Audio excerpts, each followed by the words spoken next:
Tom, back over to you. Question and answer time. I'll have one mic here. Kofi will have another one. So you want to preface it at all, or should we go straight in? No, I just, my wife is taking care of a couple of children, so to stand up, Laura, so they know who you are. So I told her that you're glad to be alive. We survived Wales, so driving on the wrong side of the car and the wrong side of the highway. Laura was like, over a little more, dear, over a little more. You know, too close to the curb, dear. So, and I told him we don't have this all figured out, that we haven't arrived at this, really either. We're still working on this.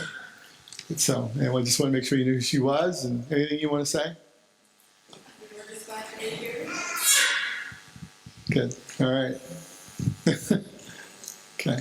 Thanks. Thank you, Barry. No real words of preface. I will tell. I have a confession to make. That's new material you just got. That's brand new material. So I hesitate to use the word guinea pigs, if you know what that. Hopefully that doesn't have a negative connotation here in the UK. But no, I have a very dear friend I have a lot of respect for that has taken a certain approach with this teaching. He's passing the baton, if you will, to me in his ministry. He's turning over his ministry to me, and it's a very humbling thing. He's an economist, an accountant, which I am not. You put me in a room with a set of spreadsheets and a set of ledgers to balance, I will be dead in an hour. I am not that guy. I'm good with numbers and all of that, but I am not an accountant. So anyway, so a lot of what we just shared in that last session, and I agree with him, we really need to get a grasp for where the world's at. We didn't just arrive here. It's been a period of years. A lot of bad decisions individually and as collectively as governments have gotten us to where we are. And it's important that we get a context. That really sets a context, if you will, for where we are. We're part of all of that as we live in these countries. We are caught up in all of that. There's no way to not be. They've taken that national debt in the United States, and I forget the figure right now, but they've drilled it down to what that is to every man, woman, and child. So my 2 grandchildren are already saddled with debt in their few months old state. So it's kind of sad, and it's where we are. But again, we're in an era where philosophically, morally, in every respect, is kind of scary. And we can and should be different. We can live different. Will we make mistakes financially? Sure we will. But if our heart is in the right place, I like how it says in Jeremiah, if you seek me, you will find me when you search for me with all your heart. And so even in this area of going out and coming in life and the management of our resources, he would have us seek him for that. And that really is what this weekend is really all about. But what questions do you have? I can't guarantee I can answer them, but if I can't answer the tough ones, I'll have Tom answer them. So, or I'll say I'll get back to you. But hopefully we can deal with a lot of those. I just wanted to get some clarification on something. So the slide where you had the UK's journey to this present state, you sort of mentioned the last bullet point was dependency. I just wanted to kind of get some clarification of what you mean by that. So in what sense do you mean? Well, it's a good question. Dependency would relate to how that dynamic, how the borrower becomes a lender's slave. When we as individuals get in over our head in debt, we get into a state of dependency where we are dependent upon every paycheck, and sometimes those paychecks don't meet the needs. Governments, societies can get in that state when, for example, if America's debt was called, if you will, by certain countries that we owe a lot of money to, we could get into a really desperate situation. You wouldn't be aware of it probably, but just a couple of weeks ago, there was a panic in the markets in the U.S. because China all of a sudden realized that it didn't have its house in order the way they thought they did. And it really created panic in the United States because a lot of our national debt is with China. And so you can very quickly go from a state, and for example, if you cannot pay all of the debt that you owe and the debtors call the debt, you're in trouble. And fortunately, that hasn't happened a lot, outside at least of the mortgage crisis, but that's what I was referring to, if that makes sense. So it can happen to us individually, does happen in a lot of cases, but it can also happen to societies in general. I'll give you a quick illustration of what happened in the United States. I talked about the housing crisis. There was an area of Detroit, if you know anything about Detroit, Michigan, and some of the woes of the U.S. economy, there was an area of Detroit where a father built an entire subdivision of homes that at the time he built them were worth $300,000 to $400,000 U.S. A number of people bought those homes without the ability to repay. The formulas they used to underwrite those loans were all off, and yet they went forward with those mortgages anyway. When everything went south, when everything stopped, when the music stopped, if you will, a number of those folks went into default. Some of those homes were only 1 or 2 years old. There was a true story about one of those entire subdivisions after being empty, vacant for almost 2 years.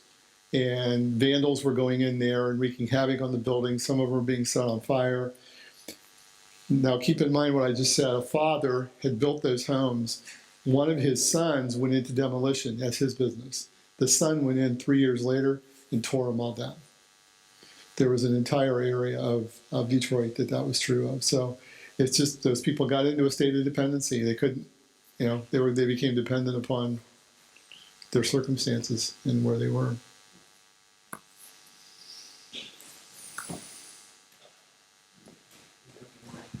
Yeah. Should I? Oh, thank There's you. someone, yeah. I'm sorry, Cindy. And there's someone in the back. There's someone in the back too. So yeah. Shall I pass it Yeah. over? Oh, thank you. Yeah. Thank you for your first session. I found it quite helpful, especially to the point of understanding what we've almost inherited as believers. So being in the world and the philosophical ideas, the goals and aspirations we almost inherit and don't really question when we kind of live our Christian lives. Especially, my question is more, not really a question, but more talking to the point of what you think we as believers should be thinking in terms of, I'd say maybe in terms of our finances. So when we're budgeting, when we're saving, when we're giving, it's very easy to inherit that idea of this is mine.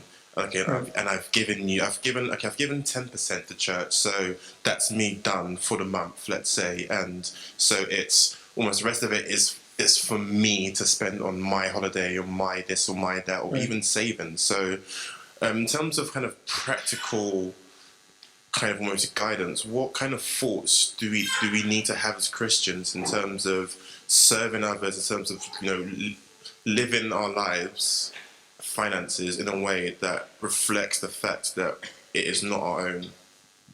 It's a good question. And the bottom line to it is, well, first of all, let me say this.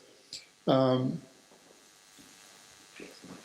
whole loan underwriting financial situation, the whole financial industry is based upon consumption on people's incomes. That's how the world thinks. What's your income? First thing they'll ask you if you want to get a mortgage is what's your income? How long have you had your job and what's your income, at least in the United States. And so what you need to get into a mentality of, it's about, and think of it this way, and it's a good question because I might put this in a handout going forward.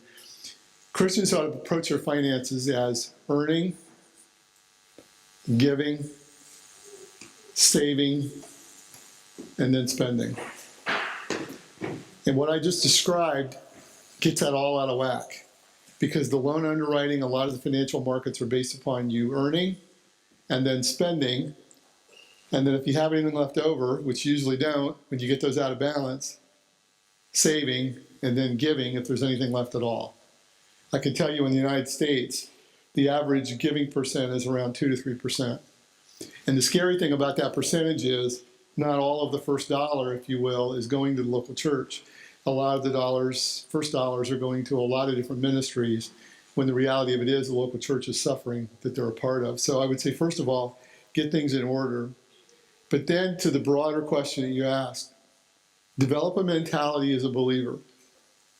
When you have that all in balance, again, assuming you have that all in balance, you've got your spending in line with your earning and in line with the giving and savings goals.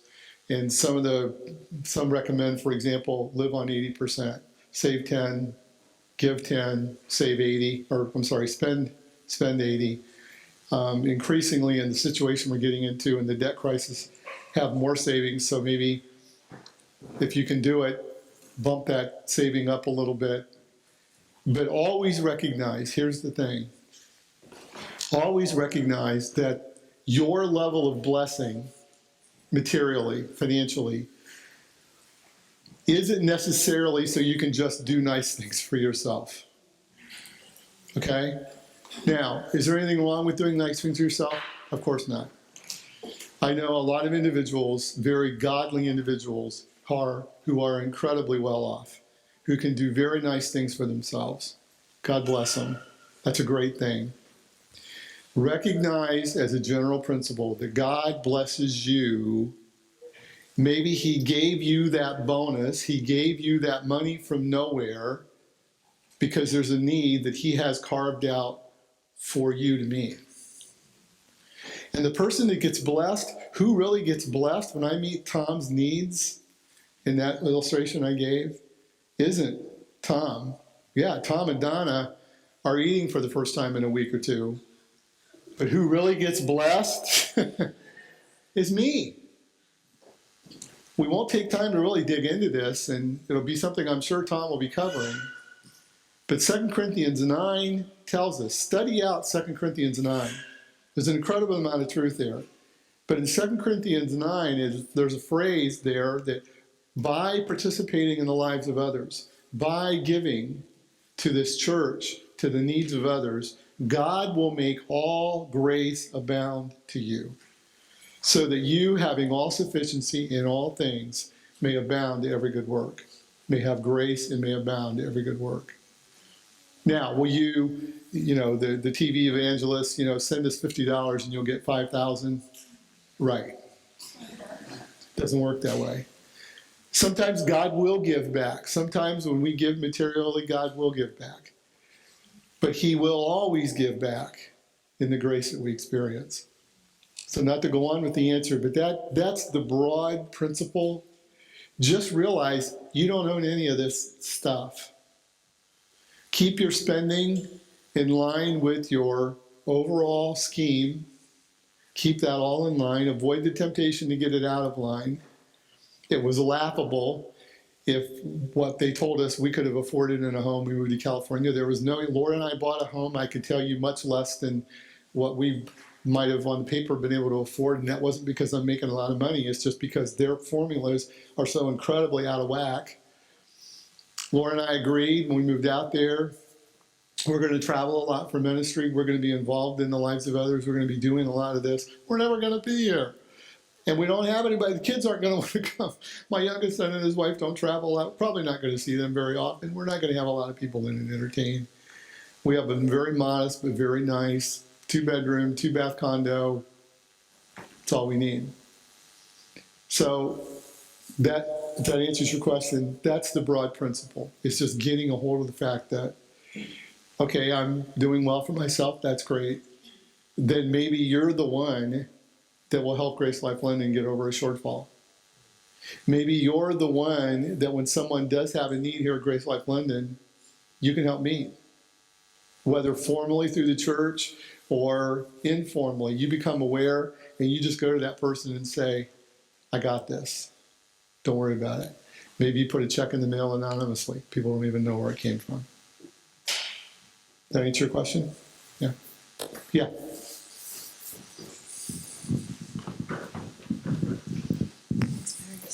Hello. I just wanted to ask, earlier when you were speaking, you mentioned about when you and your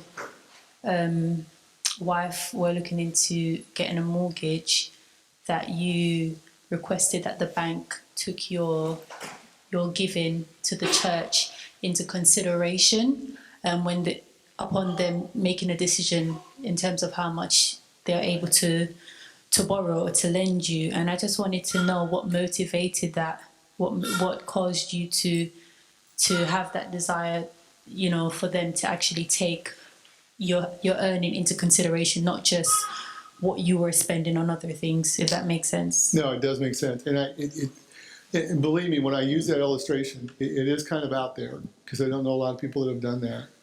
And I don't say that in any regard whatsoever to say, look at me. But what motivated that for Laura and I is, number one, we knew we didn't want to afford more than a certain amount anyway. But at another level, in a very real sense, we knew that our giving to our church was our priority. We wanted to make sure that was in there.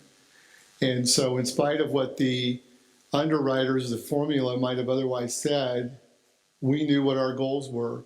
And frankly, practically, beyond just giving, for all of you, for all of us, let's be practical, okay? How much car do you really need? How much house do you really need? How many different, sorry ladies, I'm getting in trouble with this statement, I'll turn. How many sets of clothes do you really need? How many shoes do you,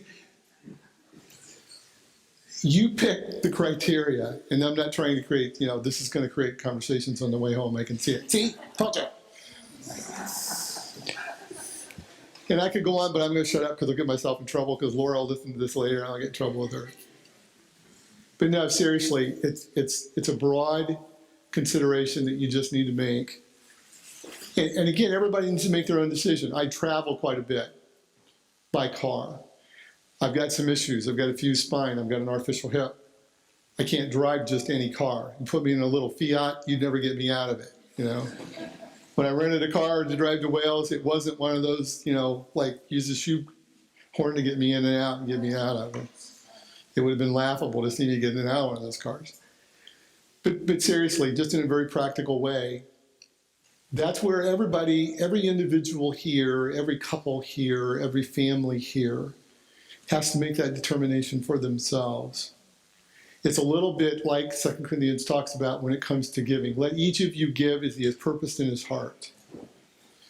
So I would say, if I may, take that same verse and say, let each of you spend as you purposed in your heart. Let each of you make a decision about what is adequate for you based upon prayer. And I guarantee you, if you do that as couples, it'll change your perspective. Because in almost every case, husbands and wives, in the case of married couples, bring a different perspective about finances. In very, very few cases, in all of my counseling I've done, have I found a husband and wife on the absolute same page, in agreement on spending. There's always a different perspective there. Does that answer your question? There's one, yeah. And then back here too. John, I know, has one too. Sorry, okay. It's okay for me to speak. I had a question because, if I look at my life a couple of years ago, it was very different. I had a big house. I was going on holidays in Norway. That was my kind of special treat. Yeah. But now my special treat is to go to Costa or Starbucks, and just get one drink these days, because my life and my priorities have changed. And with that, my savings account is now my emergency fund, is now also my, it's just kind of like, it's not my don't touch account. At the same time, it is my touch account. It's a difficult situation I'm in. But what I decided to do, and my sister's fiance, who's an accountant, was arguing with me about this, is I said to him, I can only put 10% in my savings account. I know that's not the recommended. They say there's lots of different ways to put money in your savings account. But for me, that works at the moment, because if an emergency happens, I know that it's there. So what I'm saying is, does that also apply when you talk about not conforming to the world's standards? Because every person's situation is different, given how much money they have available. Also, in terms of tithing, I haven't been able to actively tithe the past few months, and I'd like to look at how I could actually facilitate that. Okay. So that's really my question. Those are really good questions. First of all, the saving thing, part of what's happening here, and you're illustrating why, frankly, I put those stats in that first session. Because what's happening in response to all that's going on, financial professionals, of which I'm one, licensed financial professionals, which I'm one, to maintain my license, I have to do about 20 hours a year of what they call continuing education.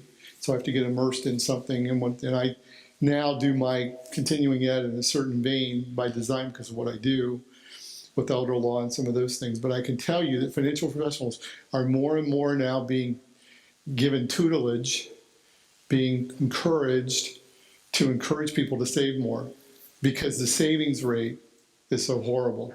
And if these markets collapse and people have no savings, frankly, if you're saving 10%, you're like in the very, very small percentage of really folks, probably worldwide. People just aren't saving today. They're consuming everything they're making. So it gets back to, again, purposing in your heart. You need to determine for yourself, as all of us do, what is that appropriate savings rate based upon all our other priorities. And indeed, I would say, as you look at that I just described, giving is right in there. And is there a hard and fast rule to giving in terms of percentage? I would say 10% is the starting point. Is that percentage to shoot for?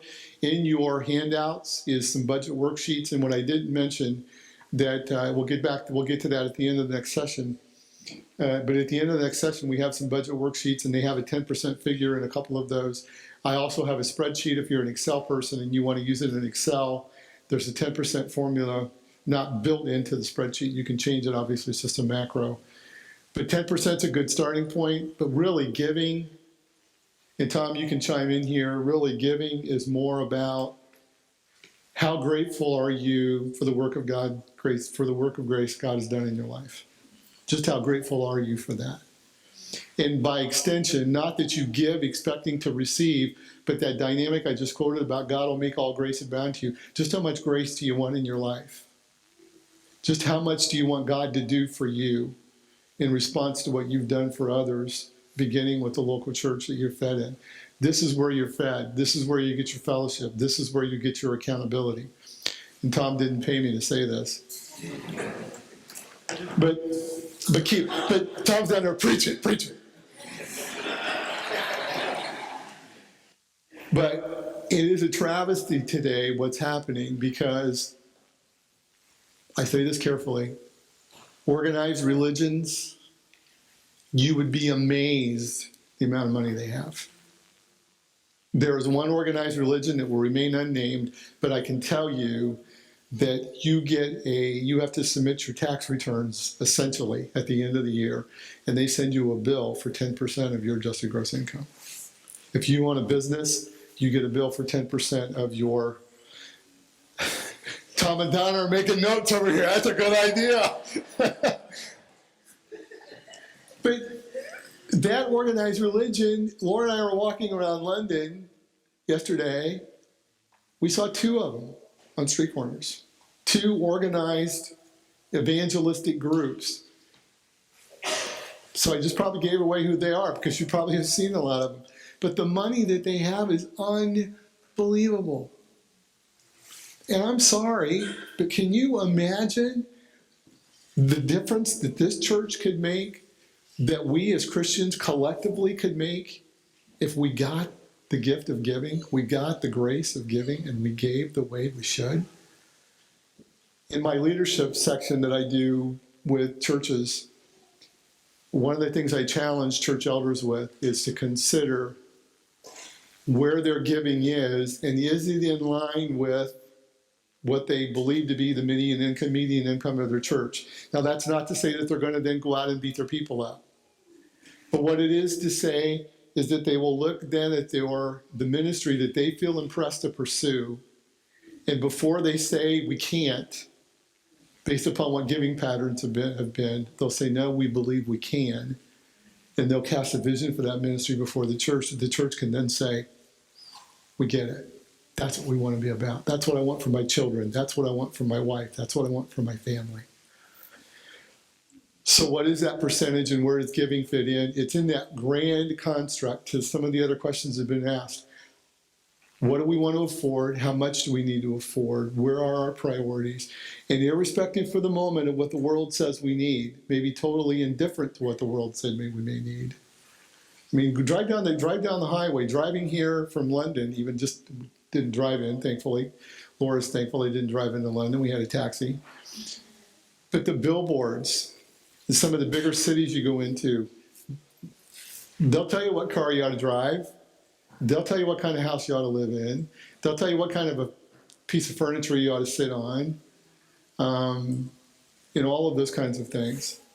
So you need to determine, just as your giving is, what is appropriate for you and your family.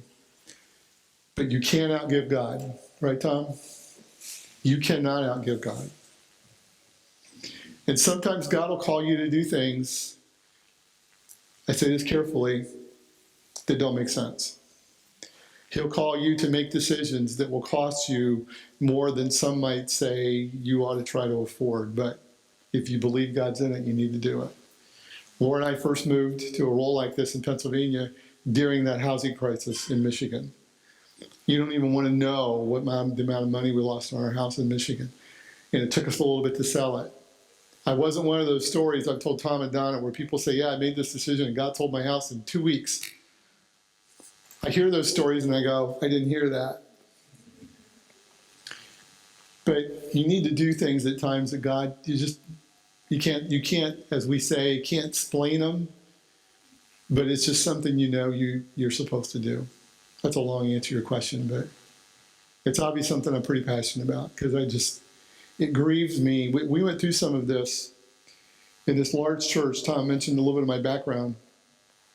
Laura and I, the entire time we've been married, have served in ministry in some form. We met in Bible college, and I felt led initially into medicine and then ultimately into financial services. But we have been in leadership in some form in the churches we've been in, teaching, sometimes preaching, always serving in administrative roles. And Laura has been on staff at church in Michigan. That was a 2,000-member church with about a $3 million budget we were part of in Michigan. Lansing, Michigan was the #1 automaker city in the country at the time that I served in leadership there. It was in the depths of a recession. You might even say depression. I mean, Michigan was in really bad shape. It's only now really coming back. And we re-engineered our entire budget process around this whole ministry vision concept in the midst of all that was going on in that. And the folks rose to the occasion. It was incredibly humbling to see what the Lord did. And that church has continued to grow. They've continued to add on to their building. They built a new building when we first got there 16 years ago. It was 36,000 square feet. Then it was 51,000 square feet. Now it's about 80,000 square feet. My wife was there recently, and it just doesn't even look like the same place. And that ministry just continues to march on. That didn't have anything to do with my urging them to change things. They just got the fact that we need to do this differently, and they started doing things differently. People began to get the grace of giving, and wonderful things began to happen in that ministry. John, and you've been patient. You got a question, I know. Thank you, Tom. Since the recession in the UK in 2008, one of the implications was the considerable increase in university fees for students. And it has increased to a very large amount, from 3,000 to 13,000. And for the unbelievers, that's nothing. They can just get a loan and pay it off after 3 years. As a Christian, how should we think about university fees? How should we prepare ourselves for the future, foreseeing that we'll be in considerable amount of debt in the future? Here it's 13 grand a year for a 3-year course. So that would be about 40 grand after 3 years. People would kill in the United States for that number. It's about 25,000. So how would you counsel a student who's thinking about going to university, knowing that when they finish, they will definitely be in huge amount of debt? I was afraid somebody was going to ask that question. I would back up first and just say this. Determine what it is you feel the Lord would have you do career-wise. And if it's whatever that career is, then do your homework and know what the income ability is, if you will, from that career. In the United States, for example, school teachers don't make what engineers make, what computer designers make, for example.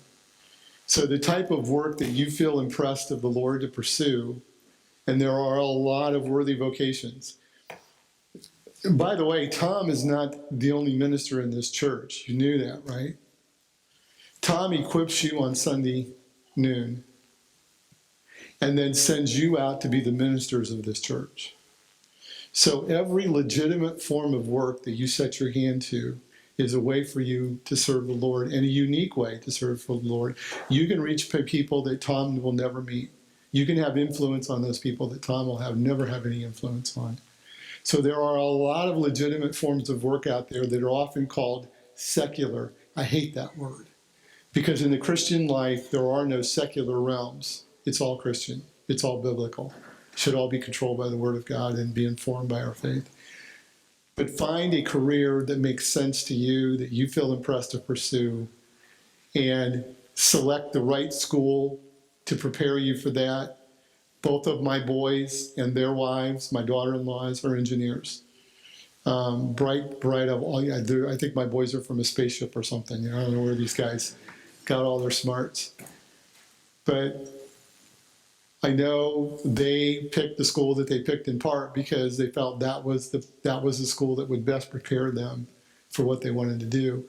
And as you then go forward, take on a way to pay for that makes sense for that in light of what its income potential is.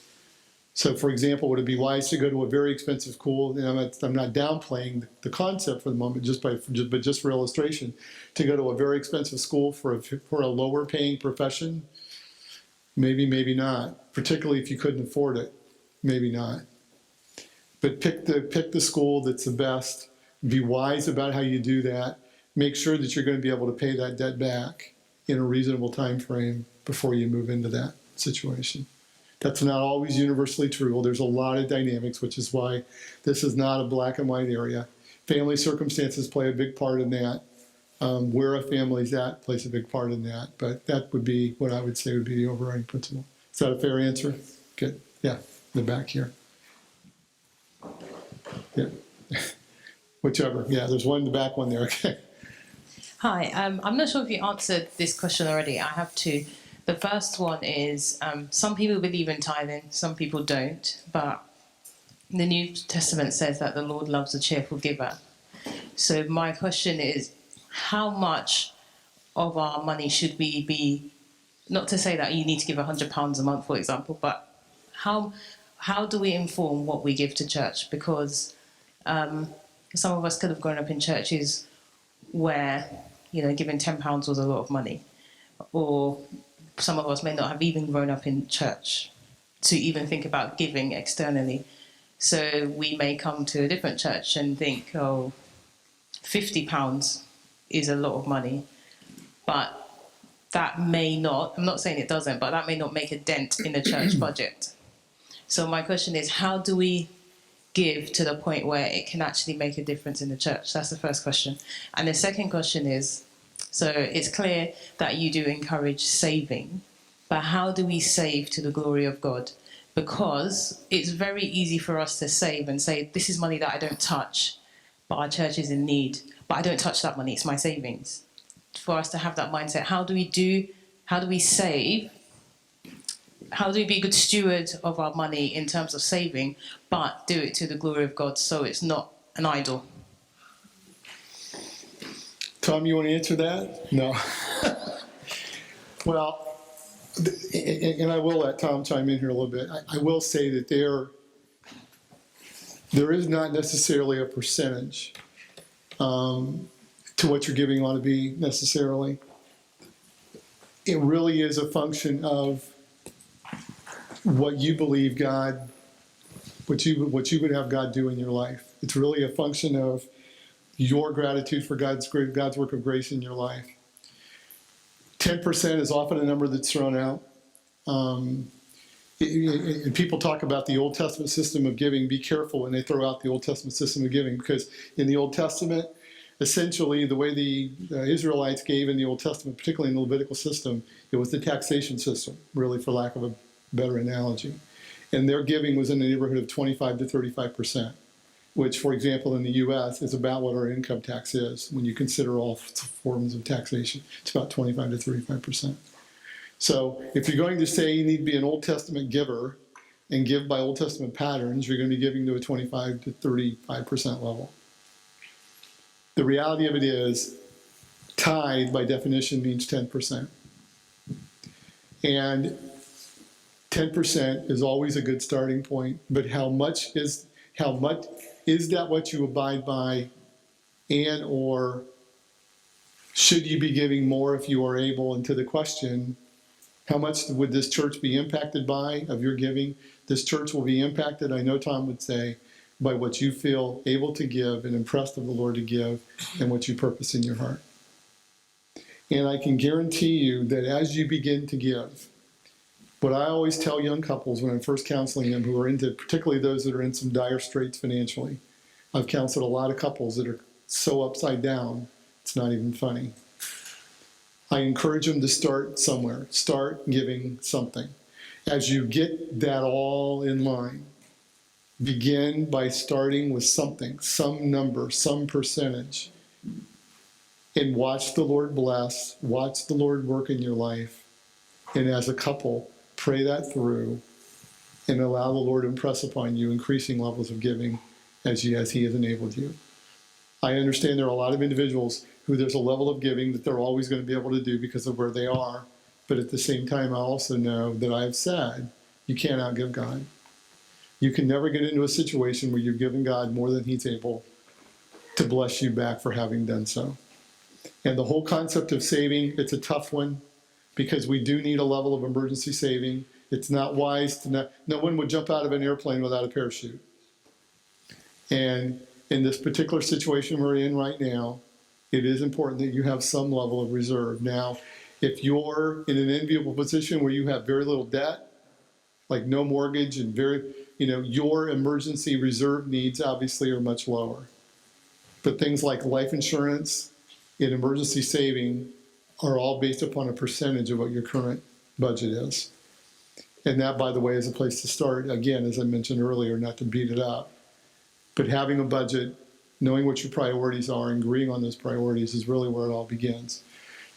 Do you want to chime in? Sure. A great question, by the way. I think one thing I would say just off the bat is we're commanded to give, and saving is a wisdom issue. There's no biblical command that says thou shalt save for a rainy day, but it is very wise to save for a rainy day. And when you read the book of Proverbs, you learn the wisdom of God. I mean, let me just read a couple to you. If you can just turn up my mic a tiny bit, that'll help me with my hands. There we go. Proverbs 13:11, wealth gained hastily will dwindle. Down a little bit. But whoever gathers little by little will increase it. I mean, it's very simple, isn't it? Gather little by little, a little here, a little there. It goes. That's the principle of saving. Proverbs 13:22, a good man leaves an inheritance to his children's children. The contrast, but sinner's wealth is laid up for the righteous. And there's the idea that you can't necessarily predict where it's all going to go. But when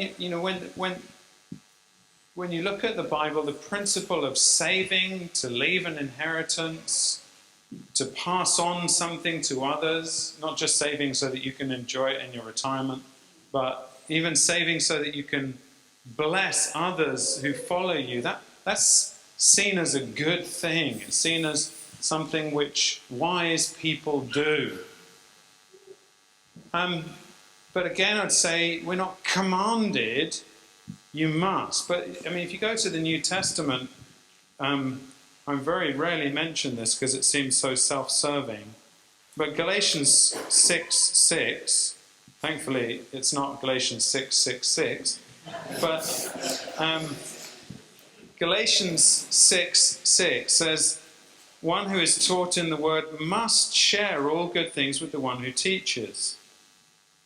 And then the words that come next are very much in terms of sowing and reaping. We say that nervously in the non-health, wealth and prosperity realm. But look at this. Do not be deceived. God is not mocked. For whatever one sows, that will he also reap. For the one who sows to his own flesh will from the flesh reap corruption. But the one who sows to the Spirit will from the Spirit reap eternal life. And let us not grow weary of doing good, for in due season we will reap if we do not give up. So then, as we have opportunity, let us do good to everyone, and especially those who are of the household of faith. Now, I don't want to get into explaining that. I would commend you to look again if you missed it, or if you want to revisit it. The message I preached on giving, it's on sermon audio on our sermonaudio.com/GraceLife London. And it's just called Christian Giving. Maybe we need a better title. I just looked at it. And the two-part message I preached, the first one I preached about the heresy of the prosperity gospel. That's had at least twice as many listens as the one on giving. So we want to know about the heresy of the prosperity gospel. We don't want to know quite so much about the duty of Christian giving, but actually the duty of Christian giving is just that. It is a duty. And, you know, the way I think of it myself, I would agree with Tom, and I've taught it in that message, and again when I went through 1 Corinthians about the section on paying preachers, and I made the case there. Paul defends the case very strongly that Christian preachers, the person who preaches the gospel, should earn his living from the preaching of the gospel. So there's a principle that you provide the funds to make this ministry happen. But the case I set out was again that reality that we don't believe in the Old Testament principle of tithing as a law. It's just not there in the New Testament. It's not repeated. So you can't say 10% is law. If you don't give 10%, you're breaking the law as a Christian. What you do have in the New Testament is this voluntary principle of giving, which is, you would hope, going to elicit from people that love the Lord a more naturally generous giving, because the quote that comes next is, the Lord loves a cheerful giver. We had two notable sermons on giving from a visiting preacher in this church. I don't know if I told you about this, Tom, but the first time our beloved brother Jeff came, he came and he preached from the verse in Amos, where he says, you know, you're robbing, you know, bring your tithe into you're robbing God, you know, and he preached tithing.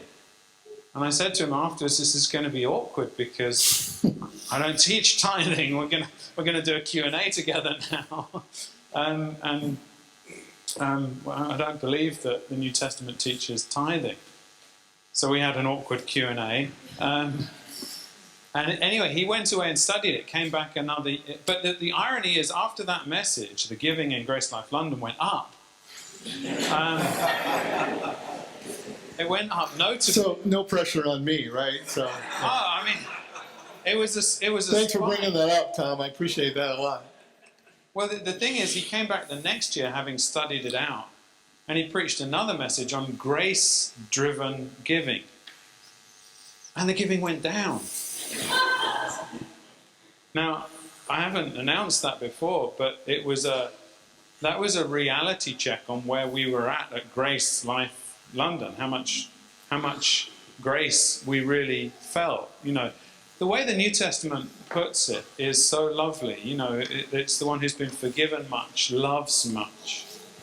You know, that woman who came and broke the very costly bottle of perfume oil and broke it and lavished it upon the Lord. People scorned it. Judas, who had his hand on the money pot, it came out later, but Judas was incensed at the incense being lavished on the Lord, but he was annoyed because, well, actually he wanted that money for himself, and he said it could have been sold and given to the poor. But the picture in the New Testament is just that we love the Lord and we give out of that love. And our giving really is just a reality check on the state of our hearts. And sometimes it's a reality check on the state of our organisation and just our level of personal discipline and organisation. But it is that window on our hearts. Let's come back to your question. Saving is that element which we engage in as a kind of I want to live wisely for the future and for the sake of my children and grandchildren and a rainy day. Giving is the thing that we do or should do motivated by love for the Lord. And as Tom pointed out, that can be lavish, extravagant, wasteful, and people could say you're mad. People have said to Donna and I over the years on a number of occasions, usually my accountant, you're mad, and that's okay. Well, actually, I don't think they used that word, but they meant that's what they meant. You know, the reality is, though, as Tom said, you can't outgive God. When you do give, as Jesus put it, give and it will be given to you, good measure, pressed down. I mean, those are promises that the Lord fulfills, and we don't do that in a prosperity way to say, oh, so therefore if I give, I'm going to sow my seed and then collect, and goody, I get to spend it on myself. No, we do it because we love God, and then we find out we can't outlove him because he loves us too. Sorry, I'm elaborating. No. But I think those principles would be, you know, where I would try to balance that. You also, you know, if you commit to something from a wisdom point of view, it doesn't mean you cannot change your mind about that. I mean, to say something is untouchable it is kind of silly. However, individually, you can't take on. You can't say, look, okay, this whole church has a budget problem. You know, look, if I got rid of my pension account completely, I could fix this budget problem. Well, that's kind of foolish, because then who's going to look after you? Who's going to pay your? If you had a personal pension that you could trade in, where's your personal pension going to come from? When you get to your old age, you're going to be looking around and saying, okay, I've got no personal pension. So there's the picture that you see, I think, when you see people selling what they had and coming and laying it at the apostles' feet, was one of where they're disposing of assets that they can afford to dispose of in order to meet an urgent need of someone who's otherwise destitute. within the body of Christ.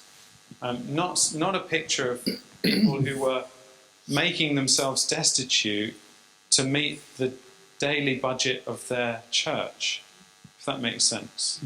And when you see that, it's perverse, and I've seen it. I've seen a guy who had nothing be encouraged to sell his house to give the money to the church. This is a health, wealth and prosperity church. And he was a very poor, simple, godly man who studied his Bible all day long and kept a notebook of all his studies, but he was just taken in by that teaching. And they were quite happy for him to sell his house and to pay the money to the church, whilst the pastor lived in a 6-bedroom mansion and got a second car and carried on like that. That's just all wrong. It's perverse. Tom, back to you. Well, I'll just say this, and then we'll move on with another question. Read 2 Corinthians 9. Just read that on your own sometime. And when you look at verse 12, I'll just read this and we'll wrap that question. For the ministry of this service, what service? Giving. Is not only fully supplying the needs of the saints, but is also overflowing through many thanksgivings to God because of the proof given by this ministry. They will glorify God for your obedience to your confession of the gospel of Christ and for the liberality of your contribution to them and to all, while they also, by prayer on your behalf, yearn for you because of the surpassing grace of God in you. Thanks be unto God for his unspeakable gift. We put something into operation in our lives when we give. This session, this time we're having this weekend, was not anything that Tom did to say we want to get giving up. That's not what necessarily any of this is about. It is about teaching the principles of Scripture and getting what that truth is. But the real thrust of all of this material, I hope that you're understanding here so far, it's about your testimony. It's about the evidence of you've got this new thing on the inside. If I look at you, and I've looked at you 6 months prior to you coming to Christ, what's different? In what way does your life and actions create an unmistakable, irrefutable testimony that something's happened in your life? And are other people being impacted so much by that they want to be involved in the same way you are? You've been patient. Question in the back there, yes. Maybe just a couple more, and then we'll take a break and we'll wrap up with our last session. Thank you, Tom, and Tom, for your answers. I just wanted to ask a question based on the passage in 2 Corinthians 9, 8 and 9. In Proverbs, so I'll read it. In Proverbs 22, it says, "Rich and poor have this in common: the Lord is maker of them all." And in the passage you instruct us to read, 2 Corinthians 9, it says, "Do not give under compulsion or reluctantly." But how do we, in our poverty, give with a cheerful heart unto God? Because sometimes we can, in our poverty, say, well, it looks like I won't be able to give to God this month because of this situation. And obviously it's not a health, wealth and prosperity where we are forcing people to give, but how do we be like the widow who gave her 2 mites? Is that clear? Or? Yeah, it's clear, and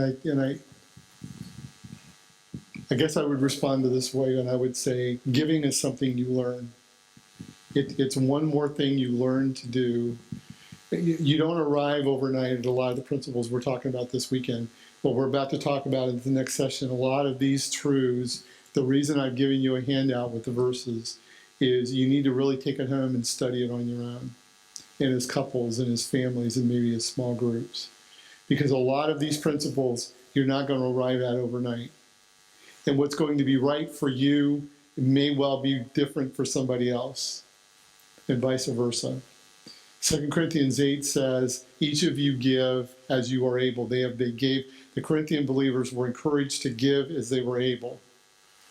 There wasn't any communication in 2 Corinthians 8 that everybody said that, Paul showed up and said, okay, everybody bring your tax returns. I'm writing you a bill for 10% of your income. Everybody in the Corinthian church, just as, and it's a little bit of a difficult passage to use for this, I realize, because the underlying assumption in 2 Corinthians 8 and 9 is that the church of Corinth, the needs were being met. So this was over and above. They were already giving to the needs of the Corinthian church. This was an over and above kind of an equation they were doing. But the universal principle for everybody was give as you are able. Give as you, again, and then in 2 Corinthians 9, as you become impressed in your heart. So give as you're able, 2 Corinthians 8. Look at your situation. What am I able to do? Not maybe like I'd like, or maybe not as much as what somebody else might be doing. But what are you able to do? What do you feel impressed to do? As, again, he is impressed on your heart, 2 Corinthians 9:6. Yeah. Can I ask a follow-up to that? Just as a second part. Sure. Because it says steps to God-oriented view of money. It says financially unhealthy and ready for change. If we are in poverty, how might we go by biblical steps to change our situation? That's a multifaceted answer that would take a little time to explain, but it's in there, so it's fair to ask the question. The concept I'm pointing at there is you've reached a point in your life where you know things aren't where they ought to be in your life, particularly from the way you're managing your affairs, irrespective maybe for the moment of your situation.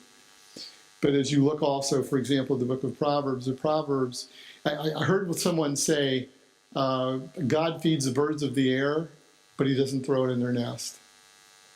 Sounds a little harsh, maybe, but the reality of it is God gives us all an ability. We had the question about what type of career should I pursue, what type of education should I have. God gives us all an ability to do something, and part of that whole concept of coming out of a state of financial unhealthiness is improving our state as God opens the door and allows us to improve that. And as we are able to improve our state, and believe me, I know there's a lot of people hurting out there. But as we are able to improve our state, we again learn to get all of these things in balance. And as we get those things in balance, we allow God to teach us things that maybe stretch us at times, and that's where giving and participating in the lives of others comes into play. One last question, maybe two more questions, and then we'll take a break. This is good. Appreciate the questions. Appreciate the open hearts. Thank you. I just wanted to ask what ambition looks like for the Christian, and whether there's a sense in which being unambitious can go against God's word.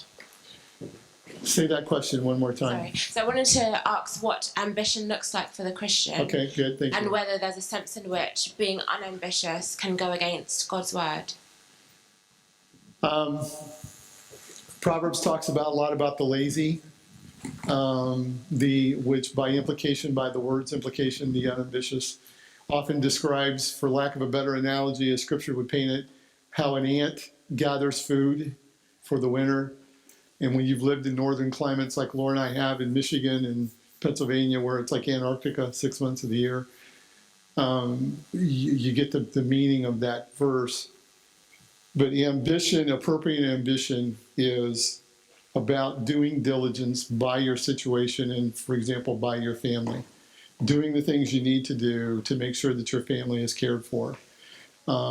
Ambition that gets out of control is what 2 Timothy 6:9 talks about, where they that would get rich fall into a snare and many hurtful and harmful lusts. We'll talk about that in the next section. Unhealthy ambition is when we are just out of control with wanting more and more and more and more and more and more. And we're being pierced, if you will, by that wrong motive and that wrong desire. Ambition, God created us as ambitious people. That's what makes us unique. So having healthy ambition so we can take care of our families and meet our needs as God opens the door for us to be able to do certain things. I've spent many years of my life in business. Business is all about making profit, pursuing opportunities properly, in a proper construct and all those kinds of things. But what makes business work is profit. What creates profit is ambition. So ambition isn't necessarily a bad thing, but it's like anything else, out of control. It can really put us in a lot of dire straits. Does that answer your question?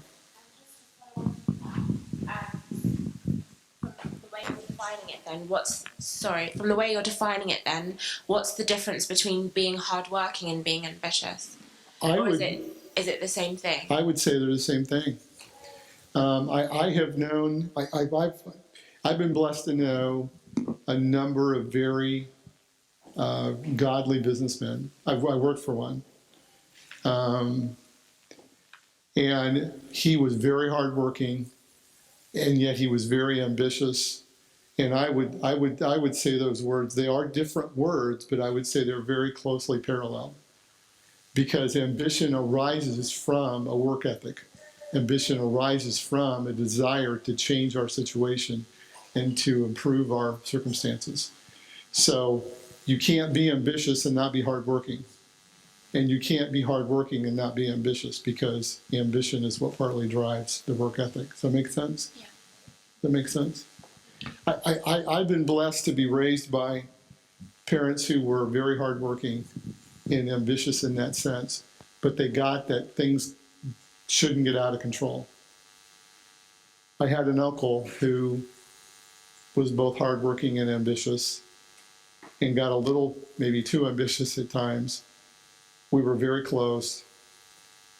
But one of his sons, who I was his nephew, and he always called me one of his two favorite sons.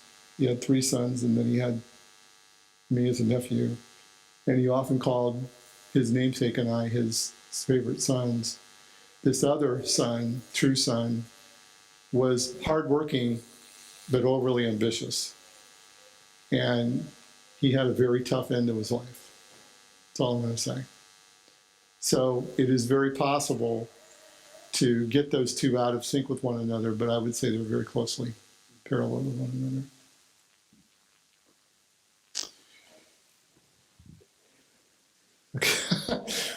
Okay.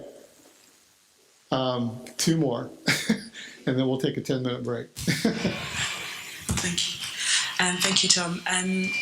It is becoming increasingly difficult for people in London, both old and young, to get on the property ladder. And if you look at rent prices and mortgage repayments, it's almost the same. So my question really is it a bad thing to commit yourself to a mortgage? Because some people would argue that why invest into something that hasn't got eternal value, or eternal value, or some people would also say, why pay rent prices when you could actually invest into a house? Is it a bad thing to desire to have a house? Is that a healthy ambition? I would say, if you're asking, this is an opinion, but I think it's based on a lot of research. There's research that would support it. I think it's good ambition to own a home. If you are in a situation where you're going to be in an area for a period of time, a measurable period of time, you have the wherewithal to pay for the mortgage, you have a meaningful down payment for the mortgage, and housing isn't in a state of collapse, if you will, decline, there's nothing wrong with having a mortgage, there's nothing wrong with having a home. Rent is typically not the best use of money, because you often, particularly in the higher market situations, pay as much in rent or more, which for example, California, we would have paid 50% more for the mortgage we have for our condo if we were rented, which we did think about doing. When we first moved to California, we thought about that. But we really felt like, we had the ability, we had the income. We researched it out. We did all the things I had talked about earlier, and we bought a condo, we bought a home. But we owe less than it's worth. So if we were to sell it, we wouldn't be, as the phrase goes, upside down. So having a mortgage is not a bad thing. Again, it gets back to what I said earlier. How much is enough? How much home is enough? Now, I hope there's no one here like this, but Laura and I, every now and then, when, after a long day of working on numbers and all kinds of things, we're totally brain dead. We'll watch some of these home buying shows. We have those, if you have them here or not. In the United States, we have these shows where they're taking these young couples around to show them homes. And one of the first questions they ask them early in the show is, how much home can you afford? And I'm just like, are you kidding me? You know? And this couple's brand new, in their 20s, just getting started, and they're buying, $1 million homes. Now, maybe they have the ability, maybe somebody gave them a down, I don't know what the situation is. But I can tell you what's driven the housing crisis in the United States is people buying more house than they need and can afford. And it's really created a mess, because the problem is everything has a ripple effect. It's like dominoes. Enough people do the wrong things, they make it hard on everybody. Insurance, for example, car insurance is based on predictive underwriting. And when you buy an auto insurance policy, they base your premiums on what the claims experience is, if you will, in the community in which you live. So in California, insurance is very high because the claims are very high. So you pay for the experience of everybody else. The good news is you get a little bit of a break. If you're a better driver, you get some credits and things that you might not otherwise get. And the mortgage situation is the same way. When people take out mortgages they can't afford and end up defaulting, everybody suffers. And that's what's happened in the recent situation in the United States. Yeah, Tom? Yeah, can I just chime in on that? Sure.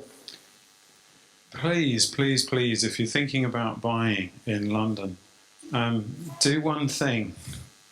Look at the chart of the property prices over the last few years, and you'll see it's just gone up and up and up, really rapidly in the last few years. And if you look at those charts then over decades, you'll see that they go up and up and up, and then they come back down again. And I'm conscious of the fact that he's the financial services guy, so please, Tom, contradict me if what I'm saying here is nonsense. But Donna and I have been married long enough, and to watch property prices go up and come down and up and come down, and so many people that we knew bought at the top, and then for the next 10, 15 years of their lives, their house was just not worth what they owed, because mortgage companies sell you these crazy mortgages that, as Thomas said several times, that they look at what the maximum that they can give you, because they want to get the bonus from selling you the mortgage, and then you scrape together money from your family and what have you and pay your deposit. Then you've got this enormous mortgage, and the property market drops, and you're stuck. All you can ever do is pay that mortgage, or you're kind of waiting, hoping that eventually the property market will come up, because you can't sell your property without paying the money. You just lose everything. And there's a question of timing when it comes to the whole issue of buying, and that from my perspective at the moment in London, I'm not. I hope there's no. If are there any estate agents here? Because I'm just about to upset you massively. It just looks like a really bad deal trying to buy a property now. Foreigners buying property in London have massively inflated the property market in London, and it's just hugely expensive. It means that it's really difficult to get on the property ladder, as you say, as a young person. So I would say, and this is a wisdom issue. Tom, please chime in and correct me if my thinking is wrong. But I would say, with the property market really high at the moment, you'd be taking a big gamble to jump in and to put your eggs into that basket and to try and buy something using a mortgage now. Because if the property market goes down, well, you'd be kicking yourself in 4 or 5 years' time, perhaps. Maybe just a year's time, who knows. But if the property market keeps going up, well, you won't be able to afford to get on the property market in 5 years' time anyway. So, if it just keeps going up, well, you lost. You lost your opportunity to just about scrape on at the bottom. But if the property market goes down, you really lose. And that's kind of my. That's good. I'm looking at it thinking it's up here at the moment, and I say it can't keep on going up and up and up, but maybe I'm wrong. You know. I would say just two quick things to that question. And Tom's right. What I would say is timing is everything. Timing is everything. But frankly, although there is a lot of information on the internet today that can get you to where that situation might be, at the end of the day, what I would say, bottom line, the real answer, find a real estate agent that ideally is a believer, that's like-minded. You may not be able to find that. Find one that just don't tell you what you want to hear. Find a real estate agent that really knows the market and can answer you honestly when you say, is the timing right? This is what we can afford based upon what we've determined. This is how much we have for a down payment. This is how long we're planning on being in this area. And based on that criteria, let he or she tell you the timing's right or the timing's not right. That's how I would, because it is an issue of timing, but it's an issue also of what you can afford. It's an issue of what your down payment would be and how long you're going to be in a given area. All of those things go into that.